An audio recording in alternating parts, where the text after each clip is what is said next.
মাছ ধরার ব্যবস্থা জানা হ্যাঁ অন্য জায়গাতে এই জায়গাতে একটা পার্কের সুন্দর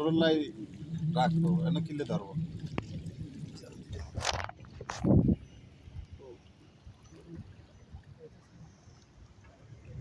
কত বড় মাছ দেখছেন এরপরে এই যে শেওলাগুলা এই শেওলার ভিতরে মাছ দেখছেন এই শেওলার ভিতরে কিন্তু মাছের অভাব নাই কত বড় বড় মাছ ওই যে ওই মাছটা কত সুন্দর তাই না ওই হেডা ওই ওই মাছটা কত সুন্দর সাদা ফোড়া হ্যাঁ এই মাছটি ওই সবুজ লাল প্যাকেটের সামনে ভিতরে কি আছে দেখছি আরে এই রে দেখছেন আল্লাহ সৌন্দর্যের কোনো অভাব নাই আল্লাহ যে কইছে তোমরা খালি যাও জায়গা জায়গা যায় দেখো আমি সৃষ্টি করছি সৃষ্টির জগৎ ঘুরে দেখো ঘুরিয়ে দেখো